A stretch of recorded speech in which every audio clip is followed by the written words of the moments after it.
Muy buenas tardes amigos de MOL TV para conversar de primarias, de la contingencia, porque bueno, en estos días prácticamente la primaria es la contingencia política.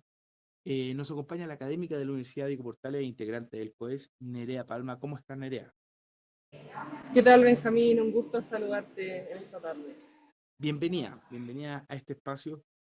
Y como partía, bueno, el tema de las primarias se puso muy interesante por un lado, porque hay una primaria bastante potente, y por el otro, porque al parecer no habrá, aunque hay algunas señales de último minuto que abren el espacio para pensar que puede haber alguna cosa, especialmente en Chile. Vamos, pero para partir quería preguntarte un poco que ayer se reunieron los candidatos con la expresidenta Bachelet, los candidatos oficialistas, y ella pidió que fuese una competencia, una contienda buena onda.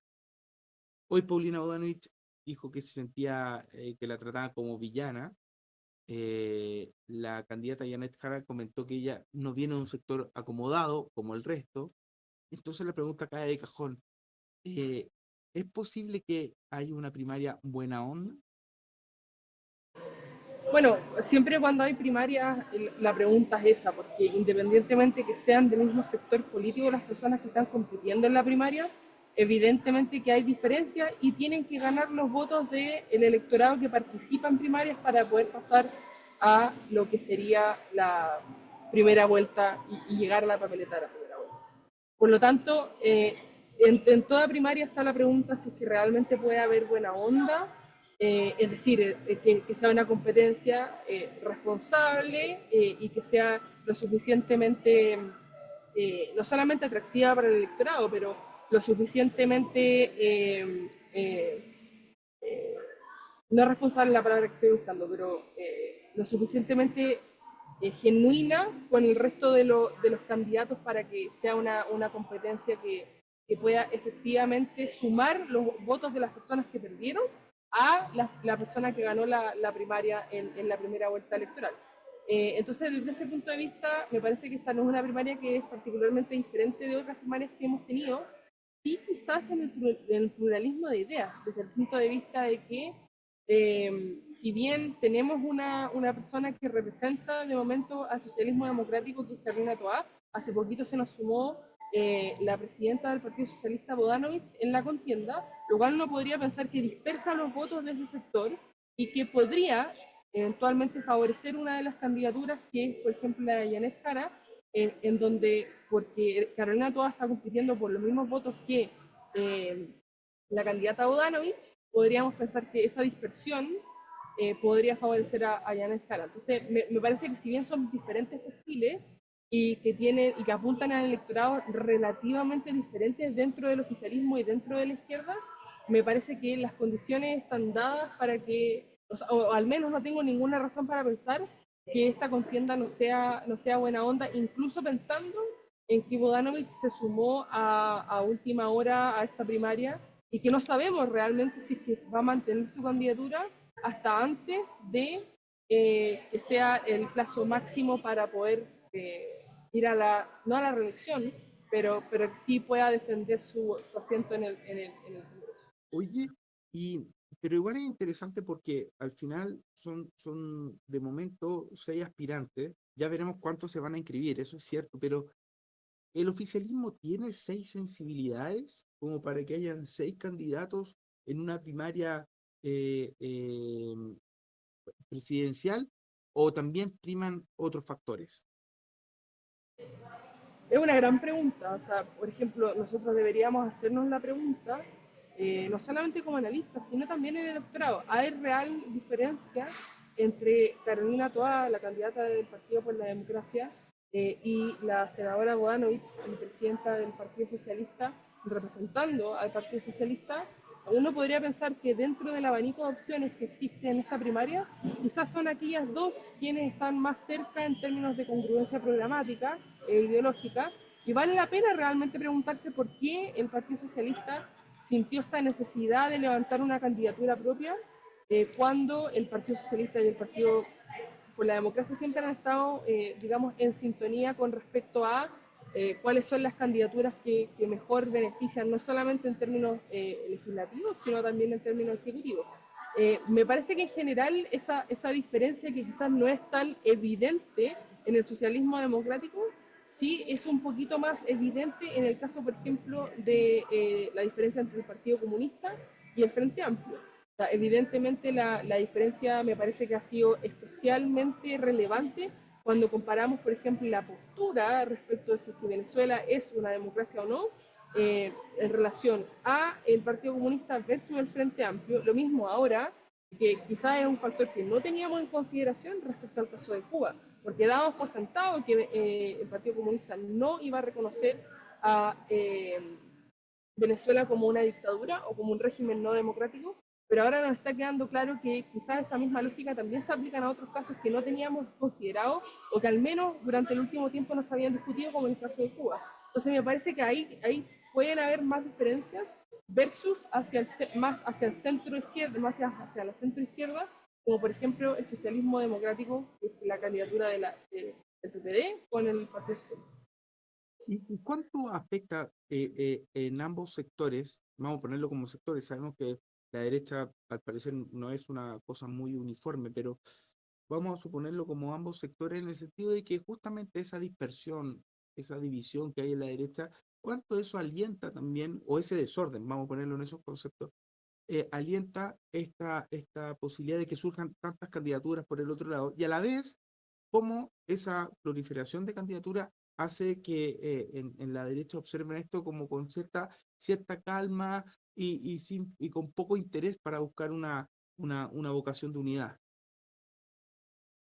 Pero en el caso de la derecha es diferente, ¿cierto? Porque la derecha, al menos hasta hoy día, está teniendo dificultades para poder armar una primaria. Una primaria, lo que sí hay que ser bastante enfáticos en decir, es que una primaria no necesariamente va a ayudar a que una candidatura sea más popular. O sea, ¿en qué sentido? En el sentido de que el electorado que vota en una primaria es un electorado que de por sí ya iba a votar probabilísticamente en la elección de primera vuelta y por lo tanto son los votantes más entre comillas duros que existen dentro de un sector político. Entonces, desde ese punto de vista, no por tener una primaria, nosotros vamos a decir que esa es necesariamente una candidatura o unas candidaturas que son especialmente populares. Eso, no sé si me escuchas, Benjamín, Sí, te estoy porque escuchando lo ahora. veo como pegado. Hola, ¿me escuchas tú ahora? Ya, perfecto. Sí, que se me había pegado, entonces no sabía si todavía me estaba escuchando. En este momento te escuchamos bien. Eh, Mira, y te quería preguntar otra cosa. A propósito también de las declaraciones de la diputada, de la ex ministra Jara, que hoy día planteó que ella venía de un mundo, parece que hemos perdido, ahí está reconectándose. Ahora, Sí, ¿me escuchas bien? perdón. Perfecto, Ahora ahí sí, volvimos con todo. cambié la red. Eso. Muy bien. Ya, mírate, ahora quería preguntarte otra cosa, vinculado a la ex ministra Jara. Hoy día pone un punto que tímidamente ya lo había mencionado desde que, bueno, se proclamó, la proclamaron, etcétera, como candidata del Partido Comunista, y ahora lo dibujó con más nitidez, que este punto de su historia personal, que ella viene Sí. de un mundo más de clase media y marcando el punto de que no viene de un sector acomodado como los otros candidatos, incluso mencionó, el oficialismo, o sea, refiriéndose a Tobá, a Carolina Tobá, a Paulina Bodanovich, a Gonzalo Vinter, etcétera. ¿Tú crees que esa es una cosa que puede marcar un clivaje dentro de la elección, le puede servir o puede diluirse dentro de la campaña? Es un elemento importante en el sentido que es verdad. Sobre todo me parece que la contienda la contienda más ruda que va a tener Janet Jara va a ser contra el Frente Amplio. Y en esa contienda contra el Frente Amplio, si vemos electoralmente dónde le ha ido bien al Frente Amplio, son sectores efectivamente acomodados que votan por la izquierda, en este caso por el Frente Amplio. Entonces, en ese sentido, me parece que Janet Jara está recurriendo o intentando recurrir a un electorado que es diferente al electorado del Frente Amplio, que puede ser, digamos, más popular que el electorado donde le ha ido bien al Frente Amplio. O sea, esto de pensar que el Frente Amplio chileno es un partido popular o es un frente popular es muy equivocado, porque la evidencia empírica que tenemos no lo sustenta. Por lo tanto, en ese sentido, me parece que Janet Jara busca diferenciarse no solamente del Frente Amplio, sino que en general del socialismo democrático también, pero particularmente obviamente el Frente Amplio, que es, digamos, por al menos congruencia programática, los que están más cercanos al Partido Comunista versus obviamente los otros participantes de la primaria.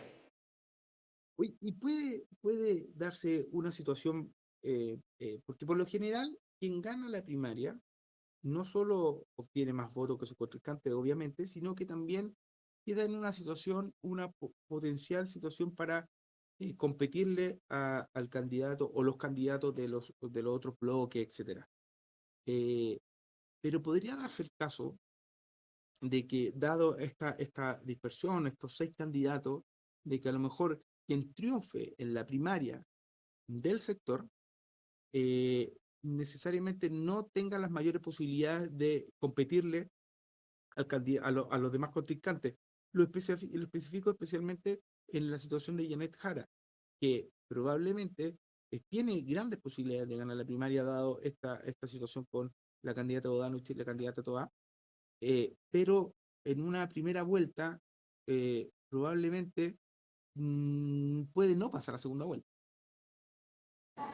Sí, existe esa posibilidad, sobre todo pensando dos cosas, dos elementos importantes. Una, que el voto del socialismo democrático, en teoría, y así lo podemos pensar, va a estar dividido entre Carolina Toá, que obviamente ha tenido mucho más tiempo para poder hacer o dar a conocer su candidatura, más que hacer campaña propiamente tal, porque se puede malinterpretar, sino que dar a conocer su candidatura, que Carolina, perdón, que la senadora Bodanovich.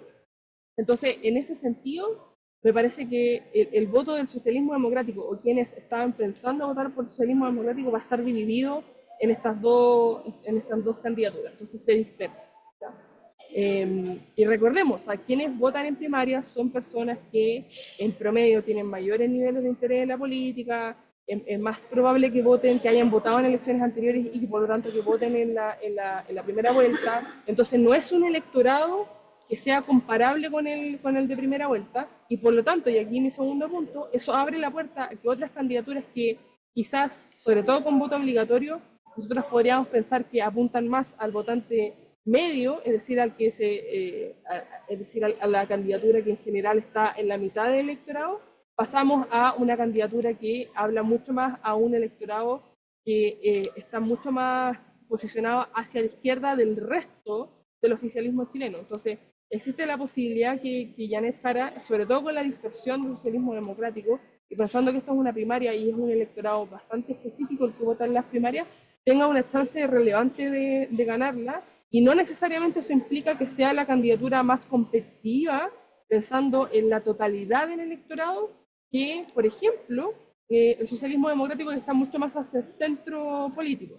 En ese escenario, no solamente es posible que suceda, sino que además es posible que eso disminuya las posibilidades de que el oficialismo pase a una segunda vuelta, y lo que le podría jugar a favor, obviamente, es la dispersión de la derecha. Claro. Y vamos a ahondar en la derecha en esta conversación, pero mira, se daba un caso hasta el sábado en que la primaria se iba a jugar con 2 exministras y un diputado muy cercano al presidente, más 2 parlamentarios que si bien no han sido díscolos, tampoco se han alineado 100% con el gobierno, pero uno podía pensar que ese debate de primarias, esa primaria, iba a transcurrir sin mayores sobresaltos para el gobierno, porque ninguno iba a marcar a lo mejor una crítica muy fuerte al gobierno, ni una distancia muy alentadora. En cambio, con la senadora Bodanovich y con ese cierto encono que trae el Partido Socialista, sí va a revolver un poco esta primaria y va a traer al debate esas diferencias y ella va a tratar de endilgarle a otros que son la continuidad del gobierno. Ya lo hizo, de hecho, y incluso ella dijo, nosotros no lo somos, nosotros no somos la continuidad. Hay muchas diferencias con el actual gobierno. ¿Y cómo observa esa situación o este nuevo escenario y la perspectiva para la moneda? En ese caso, la senadora Bodanovich tiene una clara ventaja que, si bien evidentemente es parte del oficialismo, o sea, recordemos que el ministro del Interior actualmente es del Partido Socialista, por lo tanto, sería una falacia decir que el Partido Socialista no ha sido parte relevante del gobierno. Sí tiene la ventaja que, por lo menos, ella no ha sido ministra, como sí lo fue Janet Jara, y como sí lo fue también, evidentemente, Carolina Toá. Entonces, es mucho más fácil ver una continuidad del oficialismo por parte de Carolina Toá y Janet Jara que en el caso de Paulina Bodanovich. Entonces, en ese sentido, obviamente que pensando en los críticos, que sería alrededor del 70% de la población mayor de 18 años, si les hacemos caso a las encuestas, pensando en que la aprobación presidencial está en un 30% y más o menos se ha mantenido en un 30% al menos promedio durante el mandato de Gabriel Boric, podríamos pensar que evidentemente Paulina Bodanovich le está intentando hablar a ese 70% que no aprueba el gobierno de Gabriel Boric, o en realidad la pregunta es hacia ser presidente, ¿cierto? Pero en general uno lo puede extrapolar al gobierno. Mientras tanto, Janet Jara no solamente intenta apuntar, y obviamente Carolina Toa también, al 30% que respalda al gobierno y que pareciera ser que lo respalda a capa y espada, o sea, independientemente de lo que suceda, ese apoyo va a estar ahí, a través de eh, distanciarse de discursos eh, postmaterialistas en el caso de la izquierda y el oficialismo, sino que mucho más materialista y mucho más al ciudadano de a pie, que por supuesto a un electorado más postmaterialista que está preocupado, ¿cierto?, quizás otros elementos, otras discusiones políticas que para las personas que están teniendo problemas para llegar a fin de mes simplemente no les hace sentido o no es su primera prioridad. Por lo tanto, en ese sentido, me parece que Paulina Bodanovich tiene la primera prioridad en distanciarse no solamente del poder ejecutivo, de la moneda, sino que también del legado del oficialismo, lo que le puede jugar a favor, intentando alcanzar más allá ese 70%, pero evidentemente que le puede jugar en contra con ese 30% que apoya al gobierno a capa y espada y que muy probablemente parte importante de ese 30% participe en la elección primaria. Y justamente ahondando, porque mencionaba, bueno, el legado, ya empezar a hablar del legado. El presidente pidió una primaria amplia de centro izquierda, de izquierda, incluso sumando la DC, lo que ya más o menos, bueno, nunca se sabe, pero va a parecer ser que está más o menos descartado. Ayer pidió una lista única parlamentaria, o sea, está pidiendo cosas, pero a medida que ya se está hablando de primaria, evidentemente no es que entremos en este síndrome del pato cojo, pero sí ya la moneda como centro de noticias disminuye, pero se enfrenta además a un escenario súper complejo con este tema de la guerra arancelaria. Entonces, ¿cómo proyectas, cómo observas este último año del presidente Boric en una contienda electoral que se ve compleja, pero además bueno, con la crisis de seguridad que sigue latente y con este tema de la guerra arancelaria que puede lastrar el crecimiento, la inversión, etcétera? Bueno, evidentemente que el último año de todas las administraciones que hemos tenido está marcado siempre por la elección del Congreso y la elección presidencial. En ese sentido, es un año súper atípico bueno, en general comparando con otras presidencias, porque a este gobierno le ha tocado virtualmente todos los años en diferentes elecciones, entonces todos los años han sido años electorales y con harta movilización electoral, es decir, a través de la agenda política se ha intentado a movilizar electores, ya sea para un plebiscito, ya sea para una convención. Entonces eso evidentemente que ha sido súper atípico si lo comparamos con otras presidencias, evidentemente. Entonces pareciera ser que Chile, sobre todo la configuración política y de agenda política, el Chile que conocíamos antes del 2019 es muy diferente al que tenemos hoy día.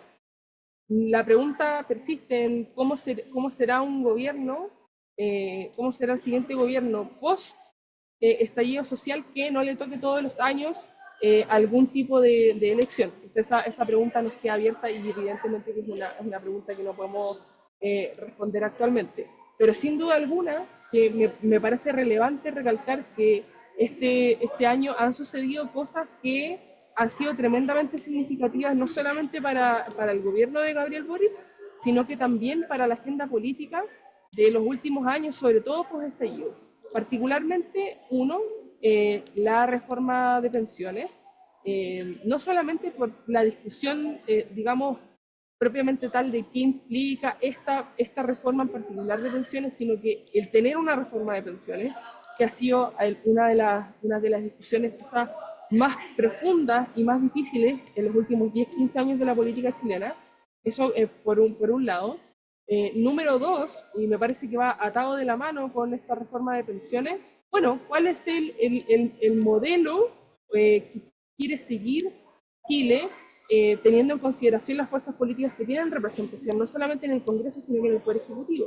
O sea, por ejemplo, la reforma de pensiones me parece que refleja a mí que el rol del Estado en la economía, o el rol del Estado en general en no solamente los bienes y servicios que se pueden proveer para los ciudadanos, sino que también pensando en qué nivel de profundidad depende el individuo del mercado para subsistir. Me parece que eso es reflejo de que el modelo solamente se profundiza.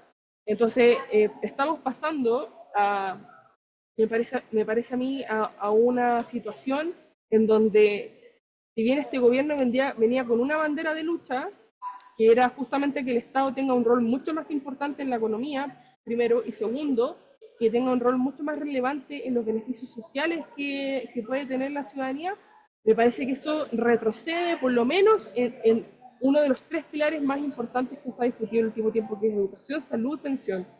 Entonces, por lo tanto, me parece que queda la puerta abierta ok, luego de este gobierno, luego del estallido social y todas las demandas que escuchamos en ese momento, ¿hacia dónde va Chile? Me parece que la reforma de pensiones es un ejemplo de hacia dónde va, nos guste o no nos guste, y también, evidentemente, las fuerzas políticas que han surgido, sobre todo más hacia la izquierda y más hacia la derecha, también me parece que es un síntoma de hacia dónde vamos yendo, a una discusión eh, eh, que es protagonista nuevos actores políticos que después de la vuelta a la democracia hasta la reforma al sistema electoral no habíamos visto, y que el modelo, contraintuitivamente a lo que uno podría pensar, porque hay nuevos actores políticos relevantes, está profundizando. Y a propósito de estos surgimientos de extremos dentro del sistema político actual, en la centro derecha, en la derecha, ya más o menos está descartado el tema de una primaria, especialmente en Chile Vamos, pero está surgiendo ahora esta idea con el senador Chaguán, que el senador Chaguán a lo mejor eventualmente compita con el Matei. ¿Qué opinas al respecto? Porque pareciera ser como muy, muy, casi como un casting. O sea, el senador Chaguán, nadie puede negar que aspiraciones presidenciales ha tenido y puede que las tenga.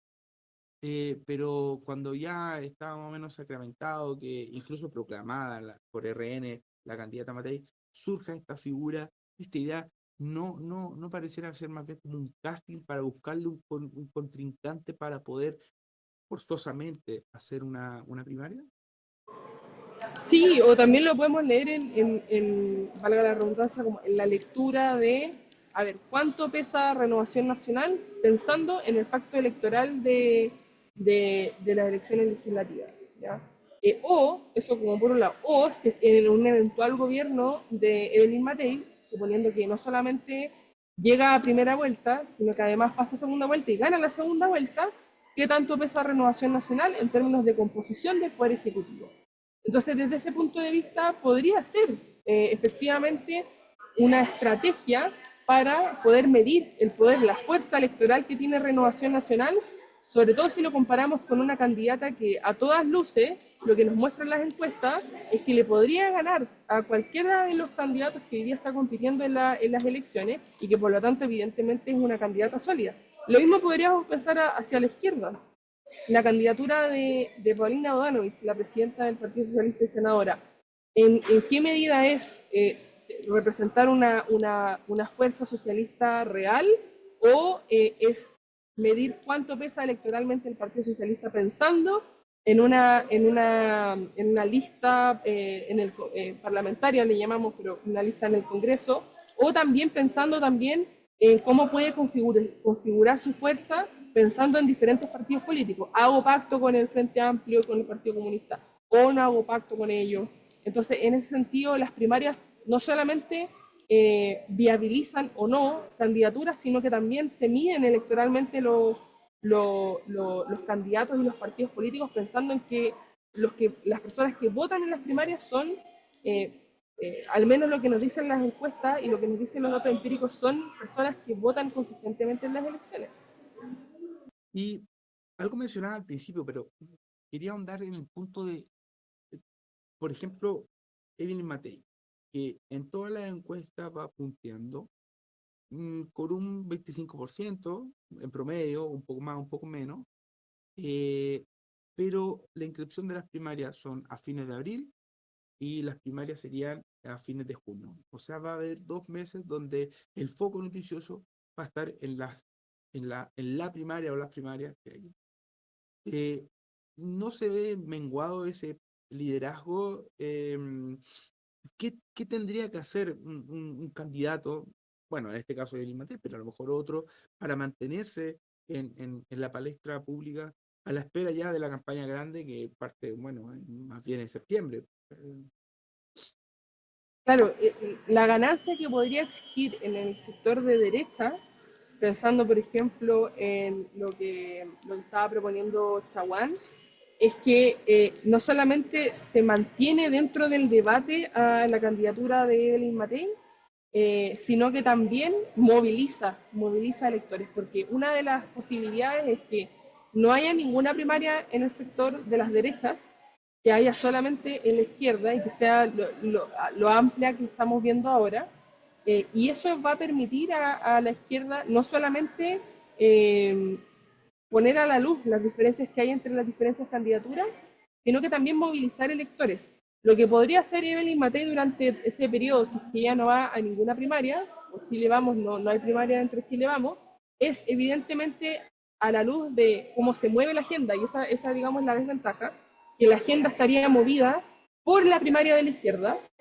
Eh, lo que podría hacer ella es intentar responder a esta agenda que obviamente se va a movilizar en base a la primaria de la izquierda con sus propias propuestas, siempre y cuando evidentemente que eso suene, eso sea lo más natural posible y que no se vea necesariamente forzado en que ella esté buscando estar dentro de la agenda pública, pero va a tener que ser así. O sea, Evelyn Matei no puede desaparecer o el candidato que sea dentro de la derecha, pensando en José Antonio Caz, pensando en Johannes Kaiser, no puede desaparecer si es que no hay primaria, sino que tiene que ser parte de la agenda pública, con la desventaja en que no va a haber movilización de electores por parte de su sector, lo que evidentemente no solo da la posibilidad, movilizando electores, que se dé a conocer más su propuesta programática, su candidatura y las diferencias con el sector, sino que además le da la primera ventaja en poder poner,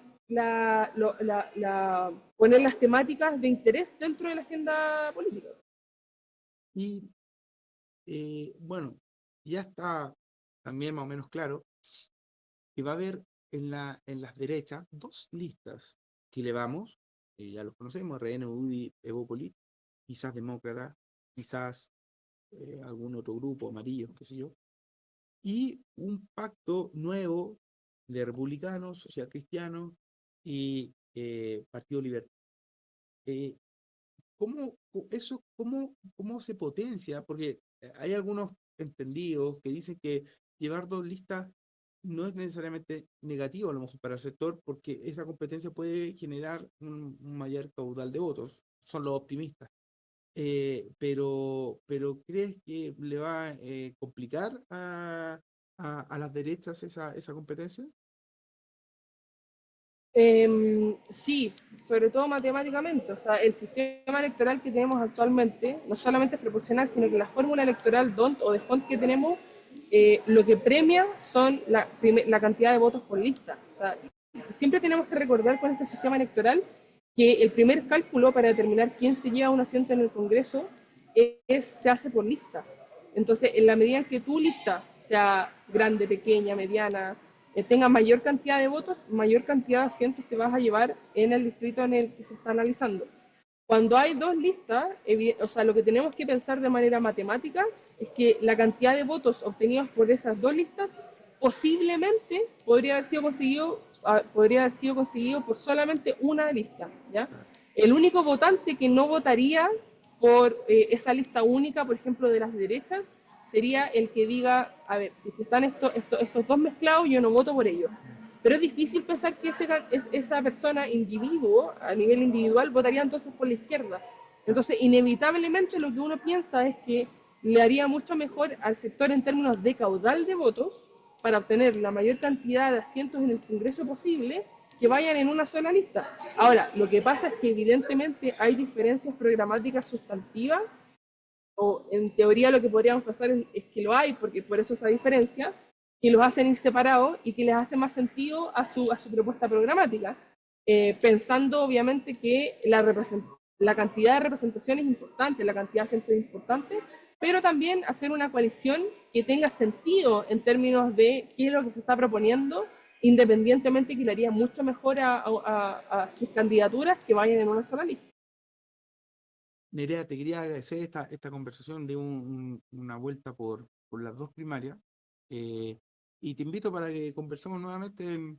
Bueno, ya se viene justamente la primaria, después la primera vuelta, pero va a ser un año bastante interesante en aspecto electoral.